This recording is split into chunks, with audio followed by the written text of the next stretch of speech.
माऊलीच्या परतीच्या प्रवासामध्ये नीरा नदीवरती वारकऱ्यांमध्ये व विश्वस्तांमध्ये वाद निर्माण झाला आहे. सुमारे अर्ध्या तासापूर्वी माऊलींच्या पादुकांचे रथाच्या मागील वारकऱ्यांना दर्शन न दिल्याने रथाच्या मागील वारकऱ्यांनी रथापुढे येऊन ठिय्या आंदोलन केले आहे.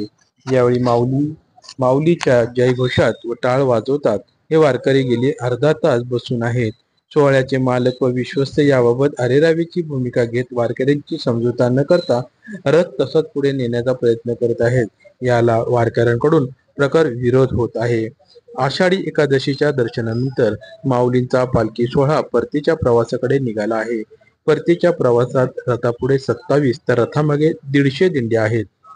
काल पाडेगाव तालुका खंडाळा येथील मुक्काम आटपून आज सकाळी 9:15 वाजता नीरा नदीच्या पवित्र तीर्थ माऊलीच्या पादुकांना स्नान घालण्यात आले. यानंतर माऊलींचा पालखी सोहळा मालकांकडून पादुका रथाकडे येत असताना प्रथेप्रमाणे रथाच्या पुढे 2 ओळी व रथाच्या मागे 2 ओळी वारकऱ्यांनी तयार केल्या होत्या. सोहळा मालकांनी पादुकांचे वारकऱ्यांना दर्शन देणे हा एक अविस्मरणीय क्षण असतो.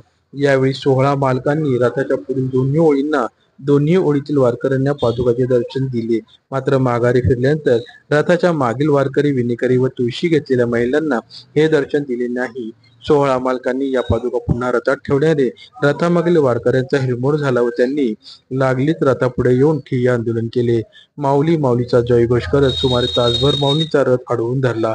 यानंतर सोहळा प्रमुख व सोहळा मालक व आळंदी विश्वस्त यांनी वाद मिटवण्याचा प्रयत्न केला.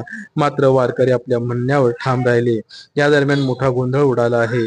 माऊलींचा रथ तासाभरानंतर मागील वारकऱ्यांना तसेच ठेवून नीरेकडे निघून गेला आहे. रथामागील वारकरी भजन म्हणत ठिय्या आंदोलनावर ठाम आहेत. तासानंतर रथाच्या मागील वारकरी निषेध नोंदवत नीरा येथील दुपारच्या विसाव्याकडे निघाले. आजचा मुक्काम वाल्हे येथे असणार आहे. या ठिकाणी रात्री समाजारती वेळी रथामागील वारकरी आपले म्हणणे मांडणार असल्याचे वारकऱ्यांनी सांगितले. आघात न्यूज महाराष्ट्र, सातारा.